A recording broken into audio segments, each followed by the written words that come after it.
en Romanos capítulo 8. Romanos capítulo 8, vamos a estar mirando ahí del versículo 12 hasta el versículo 17.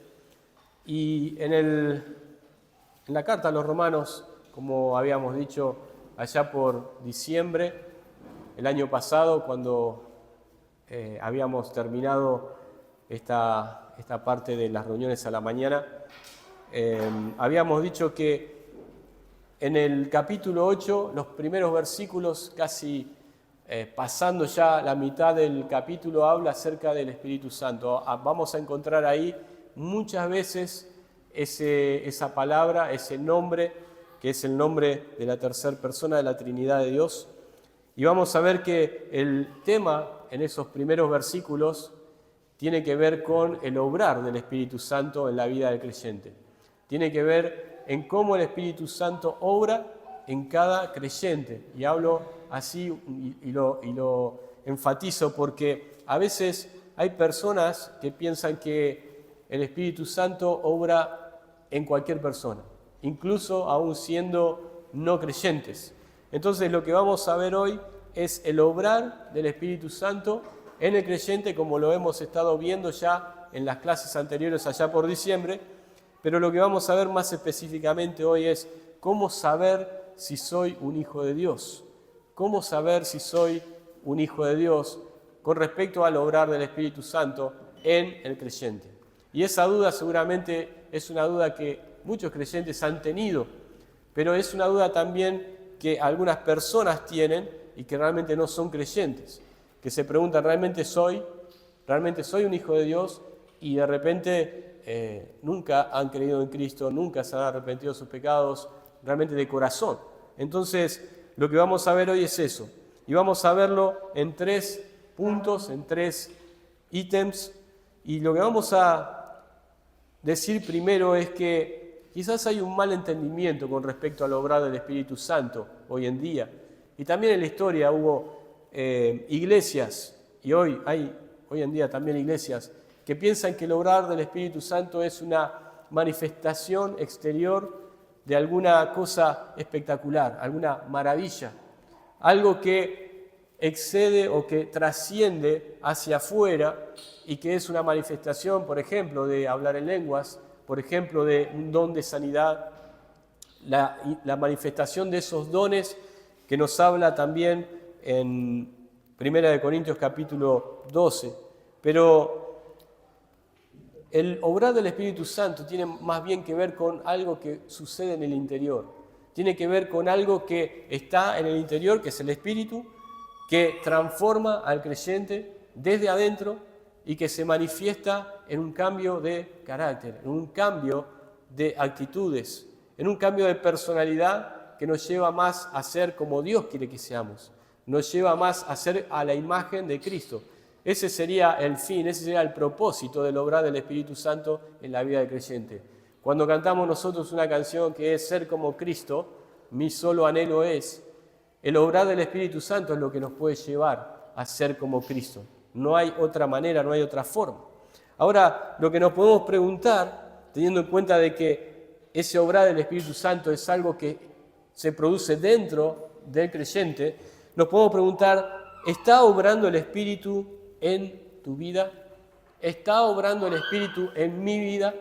¿Y cómo nos damos cuenta de eso? Y eso es lo que vamos a ver en estos versículos, versículo 12 hasta el versículo 17. Y vamos a leer ahí, vamos a leer estos versículos, luego vamos a dar el desarrollo. Dice, así que hermanos, deudores somos, no a la carne, para que vivamos conforme a la carne. Porque si vivís conforme a la carne, moriréis. Mas si por el Espíritu hacéis morir las obras de la carne, viviréis. Porque todos los que son guiados por el Espíritu de Dios, miren esa frase, estos son hijos de Dios. Pues no habéis recibido el espíritu de esclavitud para estar otra vez en temor, sino que habéis recibido el espíritu de adopción, por el cual clamamos, Abba, Padre. El Espíritu mismo da testimonio a nuestro espíritu, y otra vez esta frase, de que somos hijos de Dios.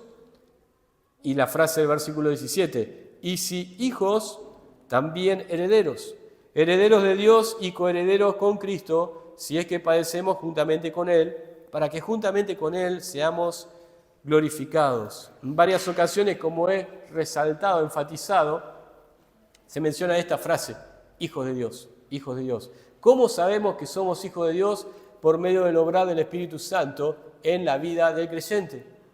Y ahí vamos a tener un panorama un poco mejor de realmente si somos o no somos. Si hemos pensado que éramos, pero en realidad nunca fuimos.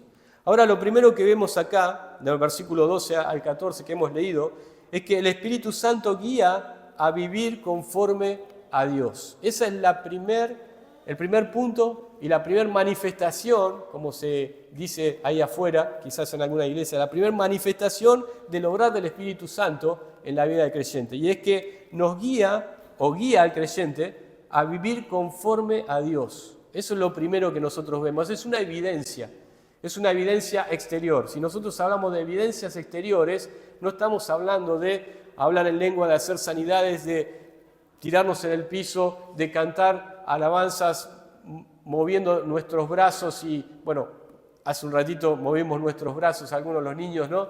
Pero canciones de niños, pero no por el hecho de ser movidos por el Espíritu Santo. La manifestación exterior es la que nosotros vamos a ver ahora, cómo el Espíritu Santo nos guía a vivir conforme a Dios.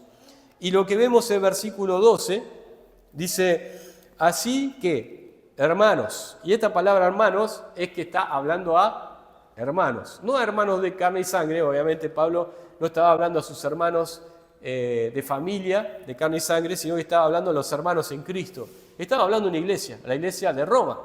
Y entonces cuando estaba hablando a los hermanos, les dice, deudores somos. Ahora, no queremos ser deudores, ¿no? Espero que ninguno de nosotros seamos deudores, de ver algo. Cuando llegan las cuentas a casa queremos pagarlas. Cuando no hay suficiente, ¿qué hacemos? Sacamos un plan de pago y tratamos de pagarlas. Espero que sea así. Pero acá dice, somos deudores. ¿Cómo es que somos deudores? ¿De qué somos deudores? Y dice, somos deudores, pero en una forma negativa. No somos deudores a la carne. Dice, para que vivamos conforme a la carne. Hay algo que el creyente no es deudor. Y hay algunas cosas que el creyente sí es deudor. Por ejemplo, la Biblia habla de que somos deudores ¿a qué? ¿Se acuerdan? A amarnos los unos a los otros. En eso soy deudor. Siempre estoy debiendo amar a mis hermanos, porque Cristo me amó, porque debo manifestar el amor de Dios, entonces soy deudor del amor. Debo amar a mis hermanos. Y no es que quiere decir que realmente estoy falto en el amor, entonces tengo que amar más, sino que es una deuda, es un compromiso, es una responsabilidad. Pero acá dice que somos deudores, pero no a la carne, no a la carne. ¿Qué significa eso? ¿Qué significa no soy deudor a la carne? Bueno, primeramente la carne, nada bueno ha hecho por nosotros. La carne es los deseos de la carne, las pasiones pecaminosas, los deseos que tiene la carne para hacer todas las cosas que no le agradan a Dios. Todo lo que vino después de la caída de Adán en Edén, todo eso, toda esa manifestación, esos deseos de la carne, de eso está hablando Pablo acá. Y realmente la carne nada ha hecho bueno para nosotros. De hecho, la carne ha hecho todo lo peor para nosotros, porque la carne nos ha llevado a lugares que nosotros, o que mejor dicho, Dios no quiere. A veces la carne nos lleva a lugares que no son agradables a Dios. La carne nos ha hecho codiciar, nos ha hecho codiciosos, querer tener las cosas que otros tienen. La carne nos ha hecho mirar cosas que a Dios no le agradan. Eso es lo que ha hecho la carne por nosotros. La carne nos ha hecho participar de cosas que no nos hacen bien a nuestro cuerpo. Y estoy hablando acerca de los excesos, de los vicios, ni tampoco a nuestra mente, y también ofenden a la santidad de Dios. Eso es lo que ha hecho la carne por nosotros. Entonces, planteémonos esto, ¿tenemos algo que le debemos a la carne? Y la idea es esta, la cláusula indica que le debemos algo a alguien. Cuando alguien hace algo por nosotros, ¿qué decimos? gracias y le decimos, si nos has salvado de alguna situación difícil, le decimos, ¿qué cosa? Te debo una, te debo la vida, ¿no? A veces decimos, y vamos al extremo, te debo la vida, te debo una. Estoy en deuda con vos.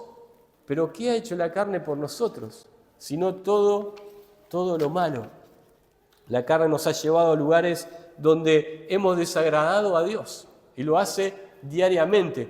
Nos mueve, nos atrae a lugares y a hacer cosas que a Dios no le agradan. Entonces, Pablo dice, primeramente quiero decirle una cosa. Somos deudores, pero no somos deudores a la carne para nada. Sí somos deudores, y acá no lo dice, pero se entiende del texto, que somos deudores ¿a quién? A Dios. Somos deudores a Dios, porque Él ha hecho todo lo bueno para nosotros. Entonces hay un contraste ahí. La carne ha hecho todo lo malo para nosotros, entonces no somos deudores a la carne. Y Dios ha hecho todo lo mejor para nosotros, entonces somos deudores a Dios. Debemos vivir como Dios quiere que vivamos. Entonces tenemos ahí una primera cláusula. ¿Le debo una a la carne? No. La carne y sus deseos, a ellos no le debemos nada. Y entonces cuando nosotros nos encontramos en una situación donde la carne, donde nuestros deseos pecaminosos nos quieren llevar a hacer algo que está en contra de la santidad de Dios, ¿qué es lo que debemos decir? No te debo nada. No te debo nada. No tengo ningún compromiso con la carne. No tengo ningún compromiso con la carne. ¿Y qué significa complacer a la carne? En Gálatas 5:16, Pablo dijo así, no satisfagáis los deseos de la carne. Eso es que no debemos nada a la carne, que no tenemos ningún compromiso con la carne. Y en Romanos 13, versículo 14, Pablo también va a decir, no proveáis para los deseos ¿de qué? De la carne. No proveamos para los deseos de la carne. Generalmente nosotros cuando vamos a un supermercado, al almacén, a la carnicería, ¿qué es lo que hacemos? Hacemos la compra. ¿Para qué? Para proveernos para las necesidades, ¿no? Las necesidades del mes, las necesidades de la semana. Entonces nos proveemos. Vamos a un lugar y nos proveemos de cosas. ¿Y qué es proveernos para la carne? Cuando dice acá Pablo, no os proveáis para los deseos de la carne. Es no estemos dando de comer a la carne. No estemos abiertos, expuestos a las cosas que van a alimentar a nuestra carne. Y ustedes saben qué son esas cosas. ¿Qué son esas cosas? Todo lo contrario, debemos proveer para el Espíritu, y eso es la palabra de Dios, la lectura, el estudio de la palabra, la oración, estar en comunión con los hermanos. Entonces tenemos acá la primera cláusula. No somos deudores a la carne, somos deudores a Dios en todo caso. Ahora, dice versículo 13, porque si vivís conforme a la carne, moriréis, mas si por el Espíritu hacéis morir la obra de la carne, viviréis. Ahora, este versículo sugiere dos caminos, dos alternativas. Pablo lo va a manifestar también en los versículos siguientes. Dos cosas. O podés vivir conforme a la carne, o podés hacer morir las obras de la carne. Esas son las dos alternativas, los dos caminos que Pablo plantea. Pero si nosotros vivimos conforme a la carne, dice Pablo, moriremos. Porque él está hablando a hermanos en Cristo. Y si nosotros hacemos morir las obras de la carne, que es lo que debemos hacer, porque no somos deudores a la carne, entonces viviréis, entonces viviremos. Ahora tenemos que ver acá primero qué significa morir y qué significa vivir, ¿no? ¿De qué está hablando? Los creyentes sabemos que, según la Escritura, hay dos muertes, dos tipos de muertes. La primera es la muerte física, ¿no? La muerte física, todos mueren. Todos han muerto. Bueno, hay dos que no murieron. Uno es Enoc, el otro es Elías. Pero son dos excepciones a la regla. Ahora, todos mueren físicamente. Está hablando Pablo acerca de la muerte física, pero hay otra muerte también, es la muerte espiritual. La muerte espiritual en la que todos nacemos en muerte espiritual. Pero la muerte espiritual o la segunda muerte, que tiene que ver también con una separación del Espíritu de Dios por la eternidad, tiene que ver con el infierno. La muerte, la segunda muerte, la muerte espiritual, es la muerte para con Dios. Y es la muerte en el infierno por toda la eternidad. separado de Dios y sufriendo en el infierno. Ahora, ¿de cuál de las dos muertes está hablando Pablo acá? Si vivís conforme a la carne, o sea, si vivís conformando a la carne o dándole la prioridad a la carne en tu vida, a las pasiones pecaminosas, moriréis. Bueno, acá puede haber tres cuestiones. Pablo puede estar hablando de la muerte física y puede estar diciendo, por ejemplo, que si nosotros vivimos como creyentes conforme a la carne, vamos a morir físicamente. Bueno, pero eso no es ninguna novedad, Pablo. ¿Por qué? Porque de todas maneras vamos a morir físicamente, ¿o no? Pero lo que Pablo está queriendo decir quizás, es una de las alternativas de las tres, es que quizás el tema de los excesos, las cosas que hacemos viviendo en la carne, las cosas que a los lugares donde vamos, nos exponemos a peligros viviendo en la carne. Tenemos quizás una adicción, tenemos excesos y eso daña nuestro cuerpo. Y terminamos, ¿qué cosa? Terminamos pagando con nuestra vida. ¿Por qué? Porque estamos viviendo conforme a la carne. Y la carne nada bueno ha hecho por nosotros. Nos ha llevado a extremos, quizás, donde no quisiéramos estar. Y Dios no quiere que nosotros estemos. Pero además castiga nuestro cuerpo. Acá la carne y el cuerpo no es lo mismo. La carne son los deseos, el cuerpo es el cuerpo, ¿no? Y entonces, quizás Pablo está hablando de esto. Quizás Pablo está hablando de, si nosotros creyentes vivimos conforme a la carne, entonces vamos a morir y moriréis porque van a estar destruyendo su cuerpo. Simplemente eso. Ahora, la segunda opción, que es morir, y morir físicamente, puede estar hablando acerca de la disciplina de Dios. La disciplina de Dios. ¿Han escuchado eso? La disciplina de Dios. Dios disciplina ¿a quiénes? A sus hijos. Dios disciplina a los que ama. Y cuando un creyente puede estar viviendo conforme a la carne, probablemente lo que se está refiriendo acá es de un castigo de Dios, de una disciplina de Dios. Ha pasado en la Escritura. ¿Se acuerdan de Ananías y Zafira? Ellos tentaron a Dios, tentaron al Espíritu de Dios, mintieron a Dios. ¿Y entonces qué pasó con ellos? Dios, de un momento para el otro, les trajo una disciplina y murieron. Entonces ellos vivieron conforme a la carne, a sus deseos, y Dios trajo muerte. Con los corintios pasó lo mismo.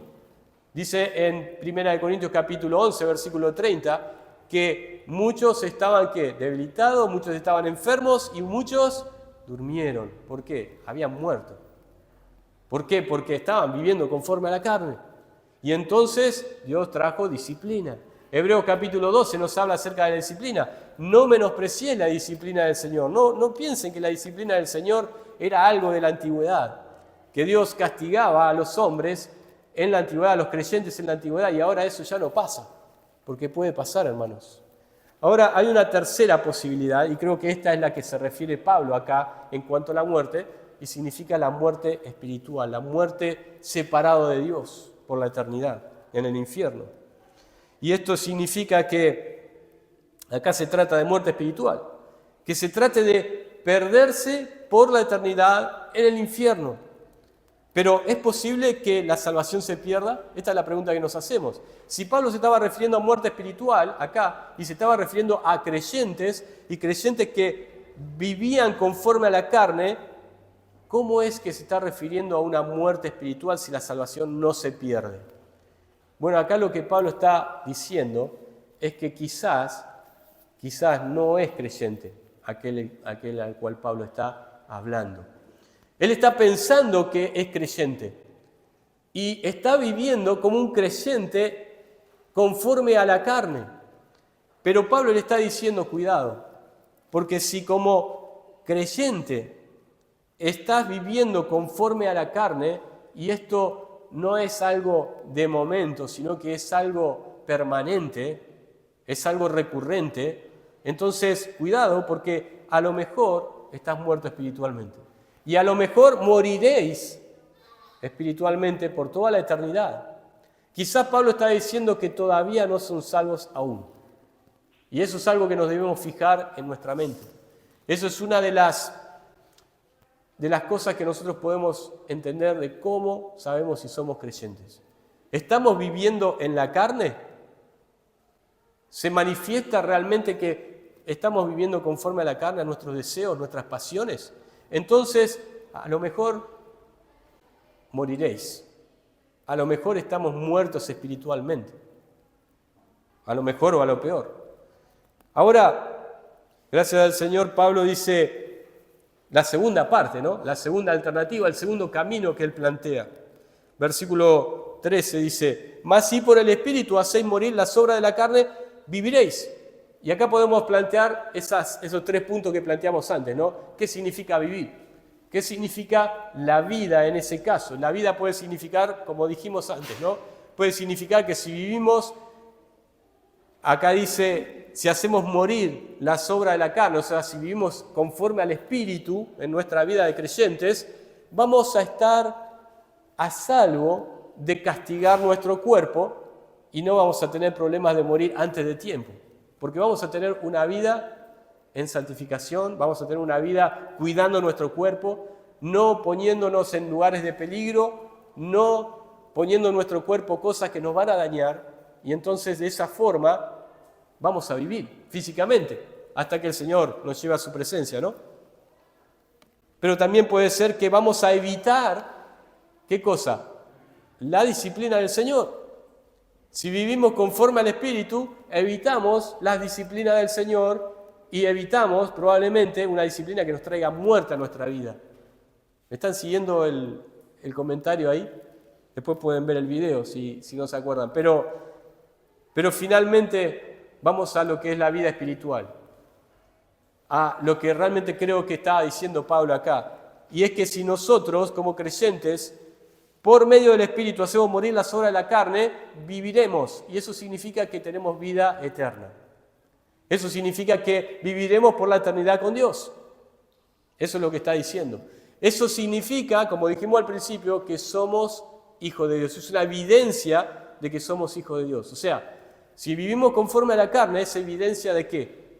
De que probablemente, muy probablemente todavía no seamos hijos de Dios. Y que si vivimos conforme al Espíritu, haciendo morir las obras de la carne, es seguro que vamos al cielo y que somos hijos de Dios. Eso es lo que está diciendo ahí el apóstol Pablo. Ahora, versículo 14. El versículo 14 nos confirma otra evidencia de que si somos o no somos. Porque todos los que son guiados por el Espíritu de Dios, estos son hijos de Dios. Todos los que son guiados por el Espíritu de Dios son hijos de Dios. Ahora, ¿cómo sabemos eso? Porque, como dije al principio, hay personas que me preguntan, ¿cómo sé si soy hijo de Dios? Hablé con un muchacho hace un tiempo y él me preguntaba, realmente quiero saber si soy o no soy, porque hace tiempo que estoy en la iglesia, pero me aparté y ahora tengo ganas de volver, pero no sé si soy o no soy. Y esa duda suele pasar. Entonces, ¿cómo sabemos si eso no es? Dice, porque todos los que son guiados por el Espíritu de Dios, estos son hijos de Dios. ¿Y cómo sabemos si sos guiado por el Espíritu de Dios? Si el Espíritu de Dios está guiando tu vida. ¿Es algo subjetivo?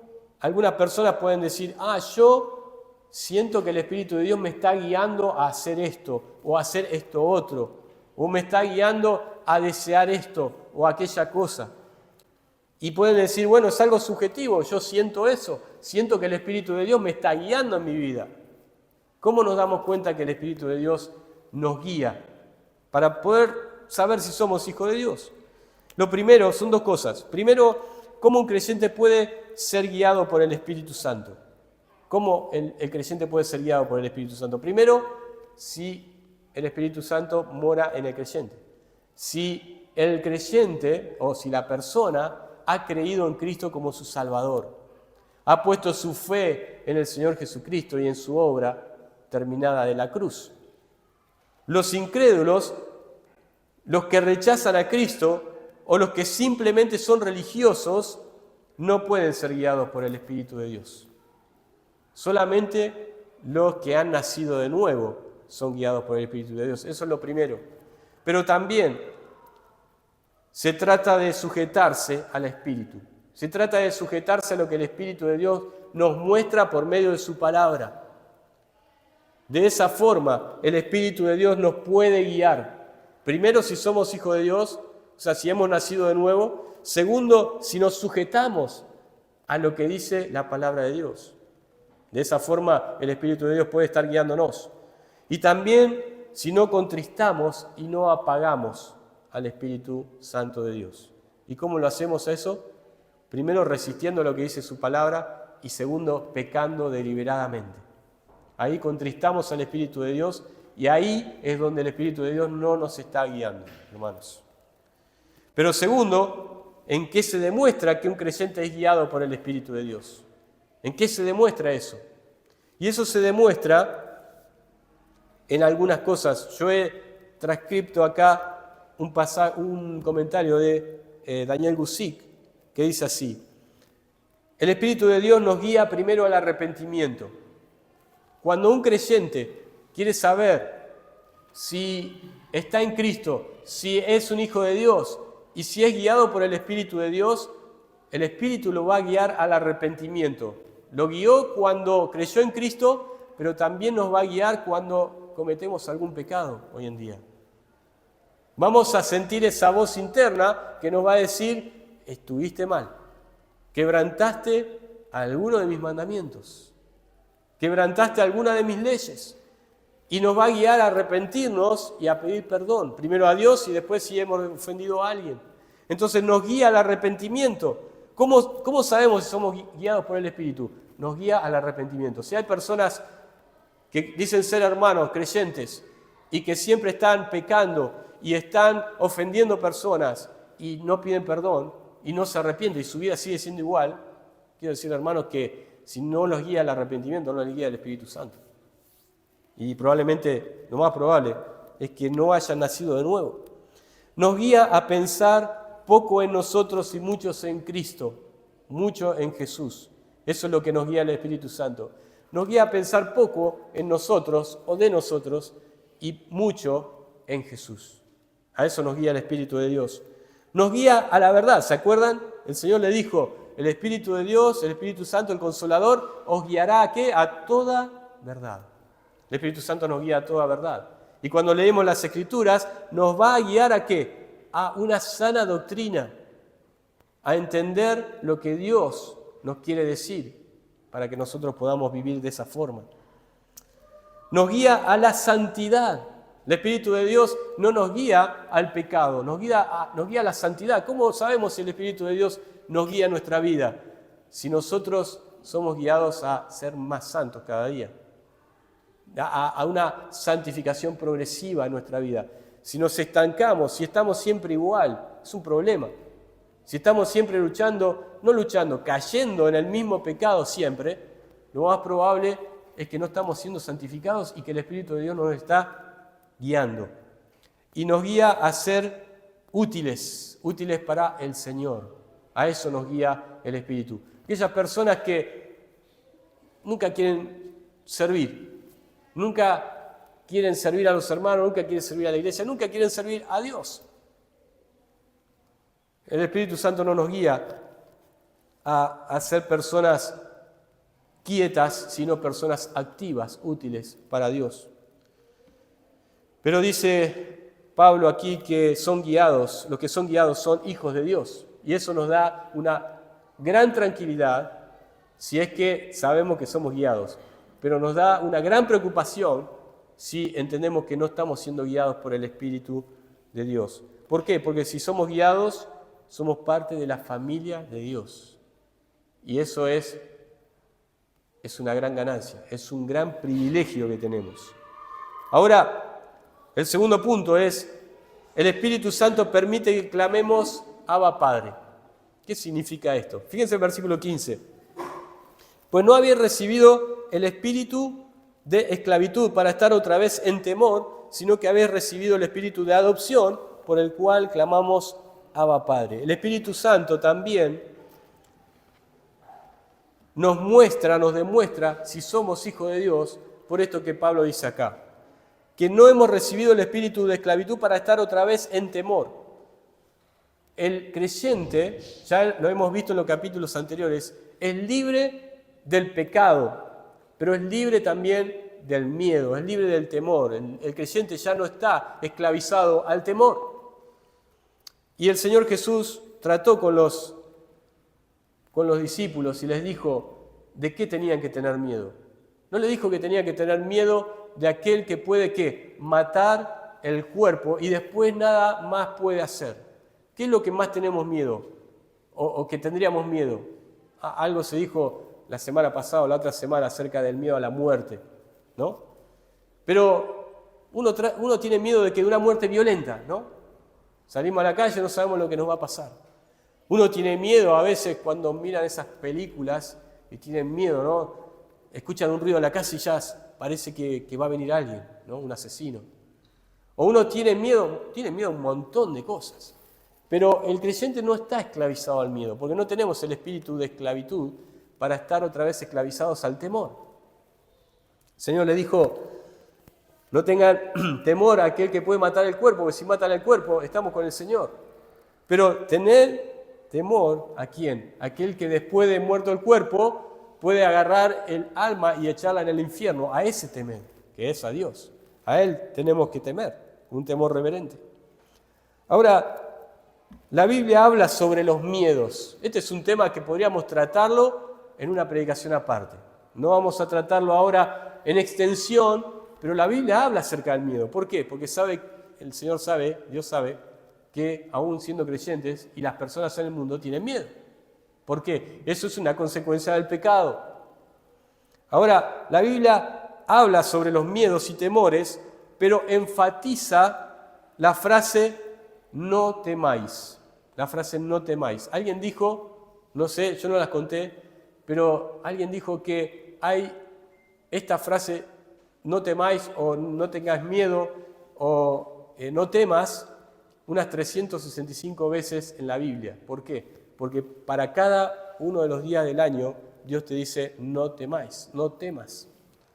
Y la Biblia enfatiza esa frase no temáis, pero a los que están cerca de Dios o a los que están en una relación con Dios. Siempre vamos a ver esa frase para los que se acercaron a Dios y los que tienen una relación con Dios. No vamos a ver esa frase en la Biblia para los que están apartados de Dios. O sea, que si sos creyente, no tenés el espíritu de esclavitud para otra vez estar en temor y en miedo, esclavizado al miedo. Y podemos ver un montón de citas, yo anoté acá algunas.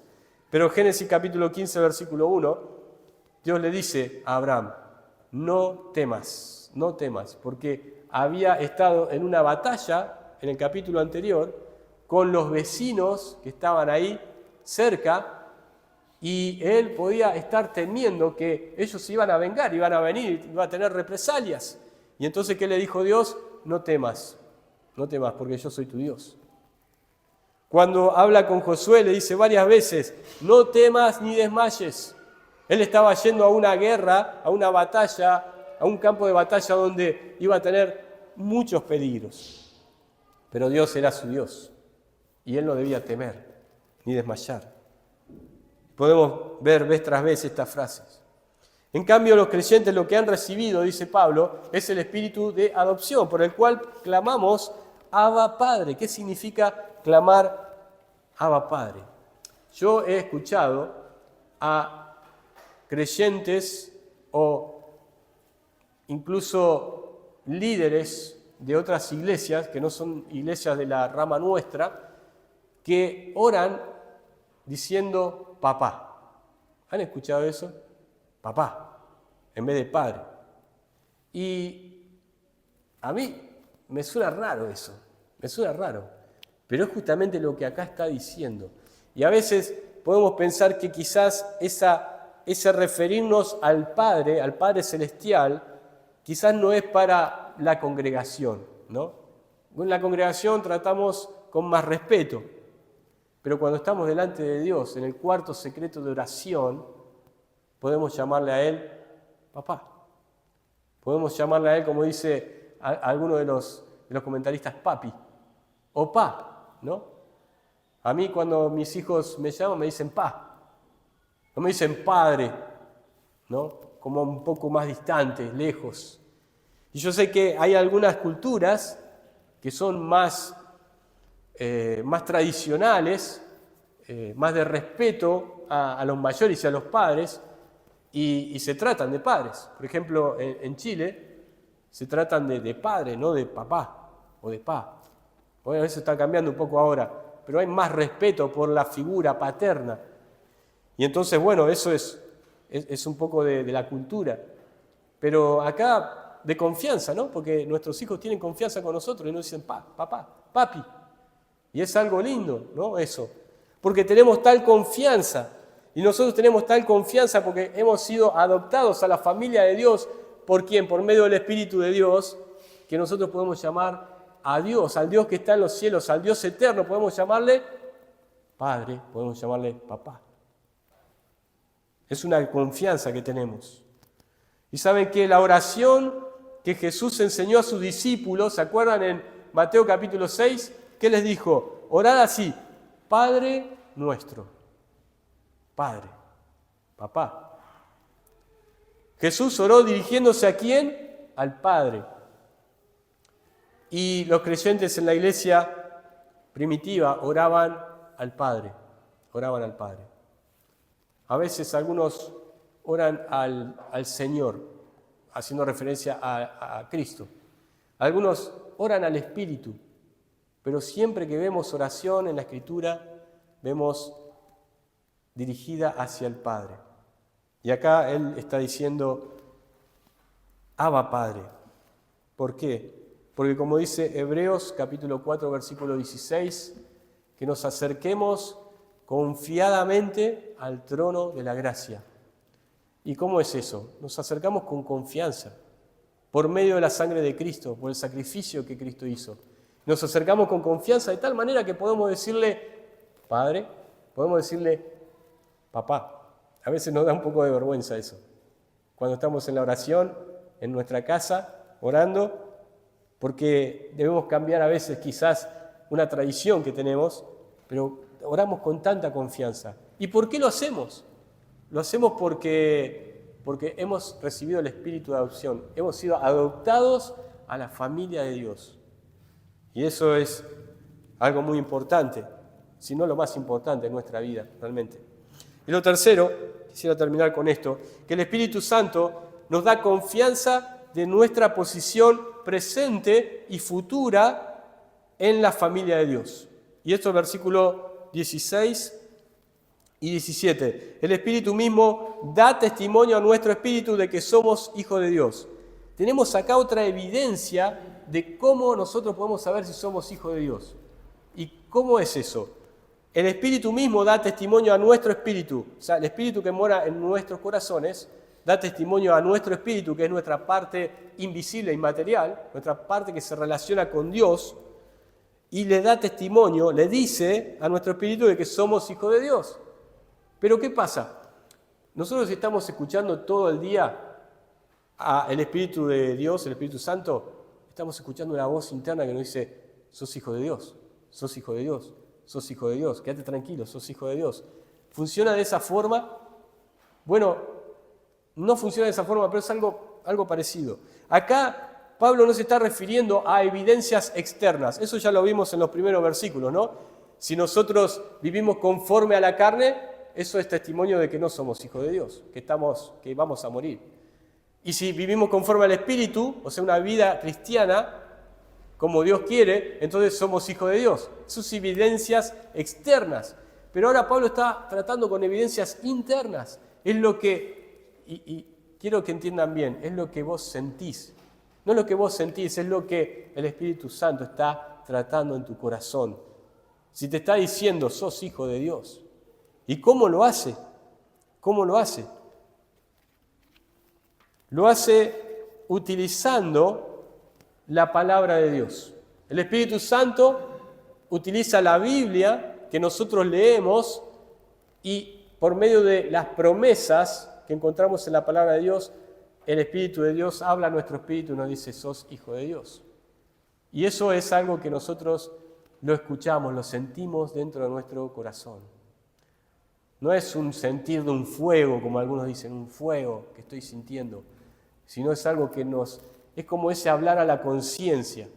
¿Sí? Cuando ustedes hacen algo malo y la conciencia les acusa, o hacen algo bueno y la conciencia les da un ok, es esa comunicación interna. Hay un instinto espiritual en el creyente recién nacido o también el creyente más maduro que le da la certeza de que es hijo de Dios. El Espíritu Santo se lo dice y el Espíritu mismo da justamente testimonio al Espíritu nuestro de que somos miembros de la familia de Dios. Y un comentarista puso así: al ir el cristiano leyendo la Biblia, el Espíritu le confirma la verdad de que al haber confiado en el Salvador, es ahora un hijo de Dios. Y eso es algo que lo escuchamos de parte del Espíritu. El Espíritu dice acá, da testimonio a nuestro espíritu de que somos hijos de Dios. Y que somos acá, hijos de Dios. Estamos tranquilos. Y eso es una gran paz que hay en nuestro corazón. Ahora, si no leemos la Escritura, y si cuando leemos la Escritura no escuchamos nada, es probable que el Espíritu Santo no esté allí. Y por último, versículo 17, y si hijos, también herederos, y herederos de Dios y coherederos con Cristo, si es que padecemos juntamente con Él. Ahora, esto es la certeza de que como somos hijos de Dios, también tenemos esperanza de que vamos a estar con Él y vamos a heredar las cosas que son de Dios. ¿Qué cosas? El Señor dijo, voy pues a preparar lugar para vosotros. Las mansiones celestiales, las habitaciones celestiales, aquella ciudad con las calles de oro, las recompensas, el galardón de que hablaba Pablo, las riquezas de Dios son nuestras. Y eso es lo que el Espíritu Santo nos da testimonio, de que somos herederos de Dios y coherederos con Cristo, de todas esas riquezas, inimaginables, todas las riquezas de Dios, imagínense. Ahora, alguno podrá decir, yo amo las riquezas, yo amo el dinero, y yo quiero tener todas esas riquezas. No estamos hablando de eso, estamos hablando de participar de todas esas riquezas espirituales en los cielos, porque somos hijos de Dios. Ahora, acá hay dos aplicaciones cortas nomás, pero la primera es una aplicación personal y es lo que nos debemos preguntar. ¿Realmente somos hijos de Dios? ¿Cómo podemos saberlo? Bueno, es lo que hemos puesto hoy.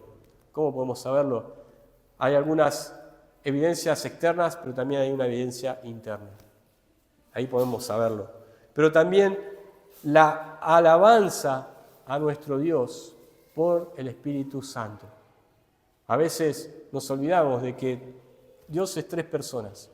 Y decimos, está el Padre en el cielo, es Cristo el que nos salvó, y amén, y gracias a Dios por eso, pero tenemos el Espíritu morando en nuestras vidas y debemos agradecer a Dios porque Él está obrando en nuestras vidas, si es que somos hijos de Dios. Vamos a orar.